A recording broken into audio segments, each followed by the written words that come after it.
Good morning, my friends. Welcome to today's discussion on thriving beyond codependency. Today, we continue the reclaiming innocence discussion. Specifically, we're going to be shooting at targeting the disappointing others and reclaiming our innocence in that. So if you're new to me, I'm Marshall Burtcher. I'm excited to have you here, and I help codependents rediscover their happiness after narcissistic abuse by healing their trauma bond, by helping them discover who they are and create happy relationships in their world. And that is what I do.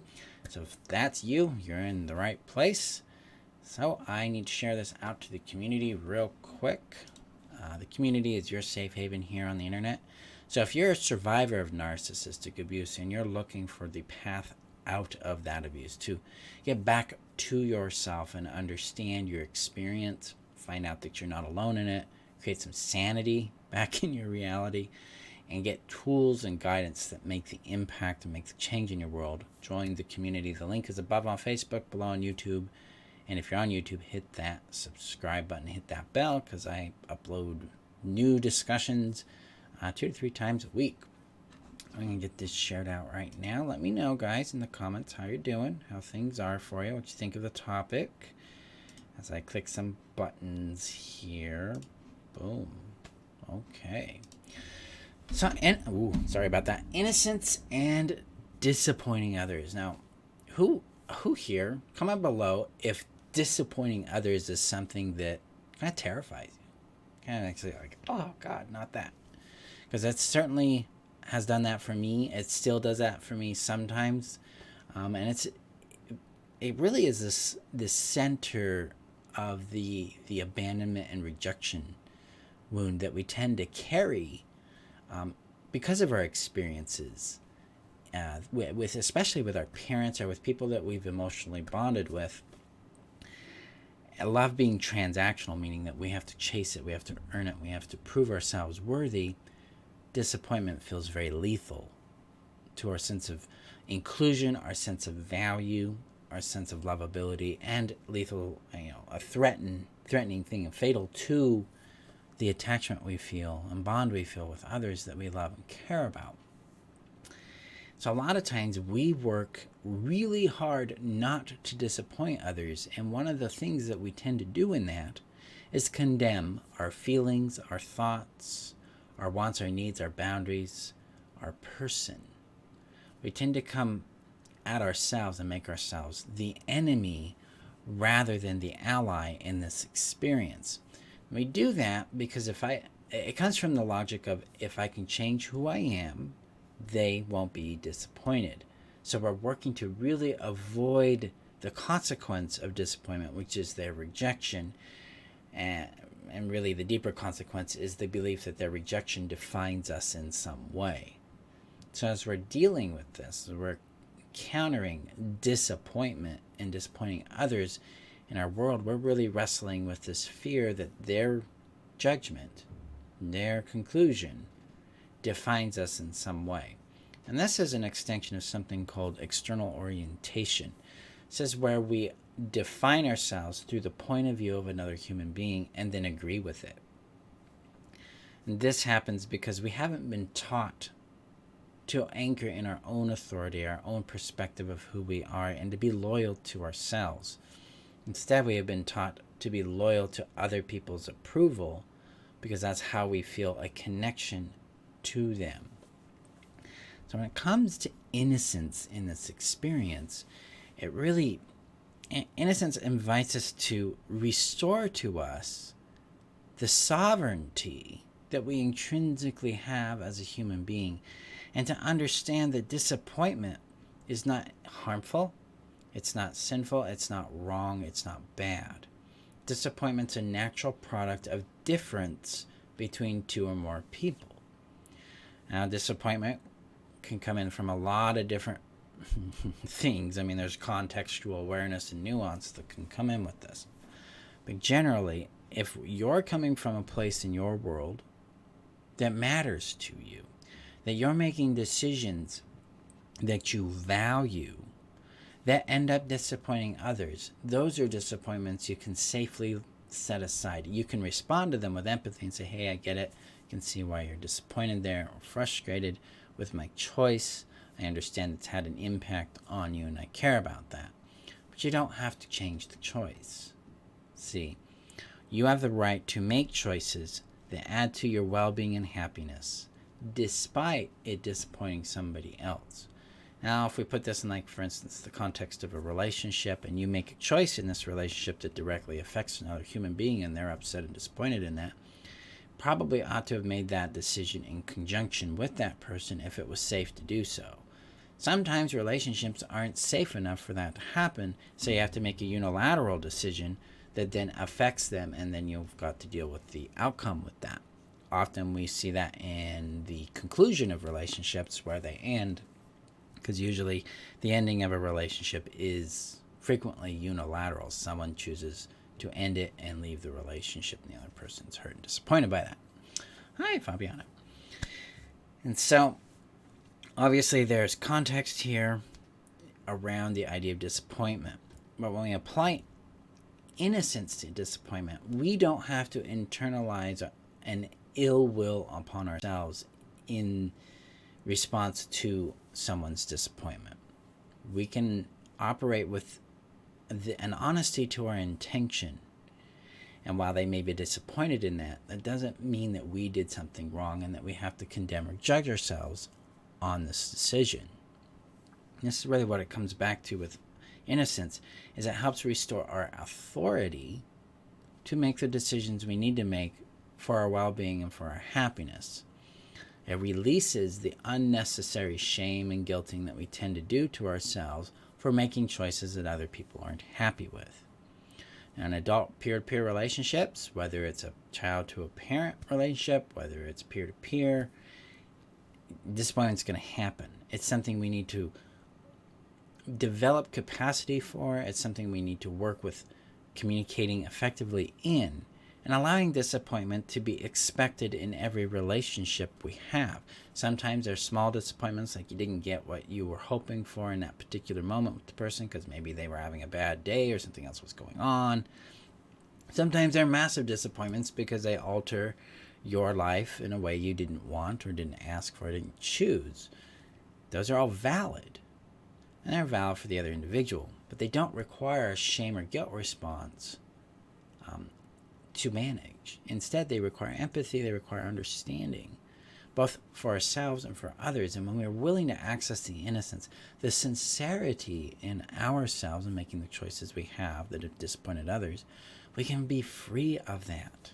And instead, we can approach the person and their disappointment according to the context and nuance of whatever is going on there that's appropriate for you. You don't have to give yourself up. You don't have to sell yourself out.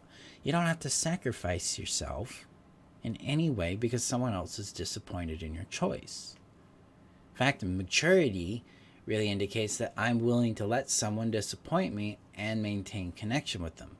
Unless there's some sort of massive deal breaker that they've done, then yeah, maybe I deserve, or maybe they deserve the loss of that, or if I've done the violation, then I deserve the loss of that. But ultimately, we put too much significance on pleasing others, which makes disappointing them significant as well.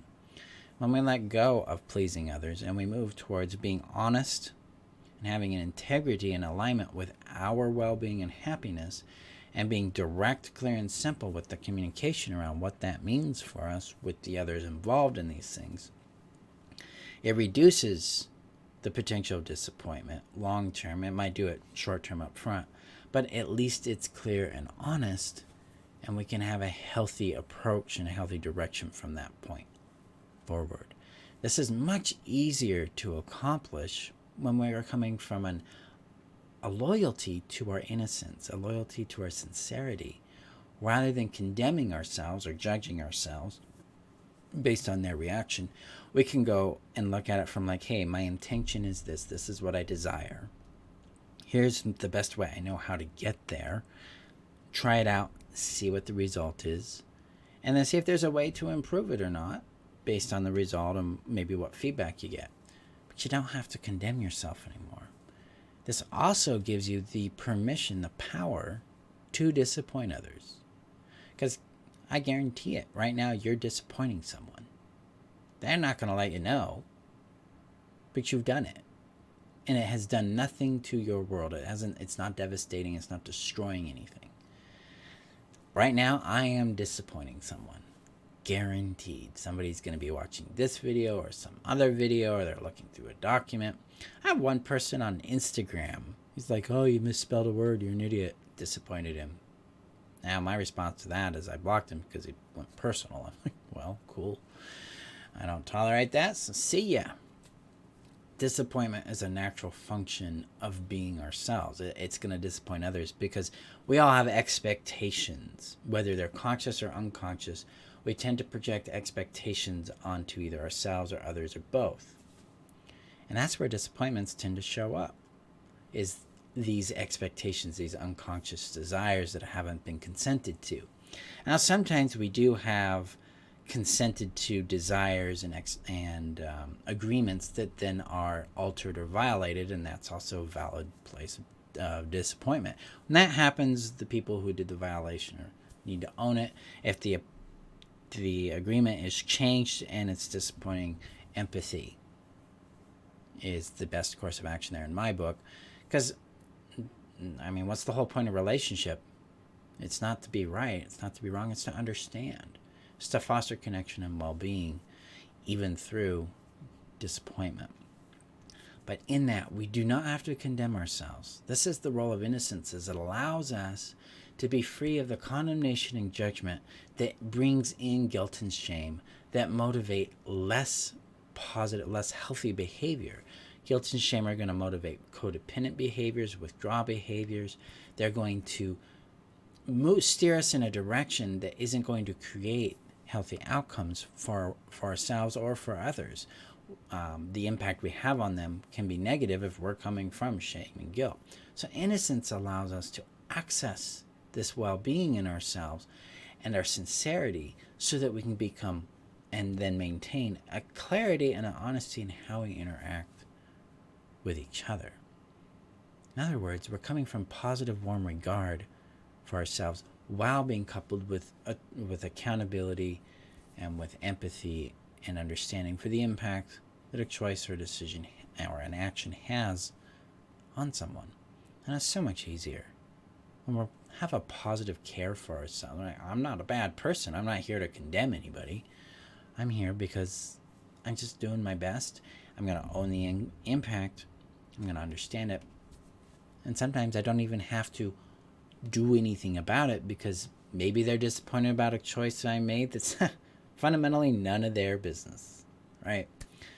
So innocence allows us to detect our boundaries, allows us to keep within a kind and loving relationship to our wants and needs and to our power, so that we can do what is best for ourselves and for others in the relationships that we're dealing with.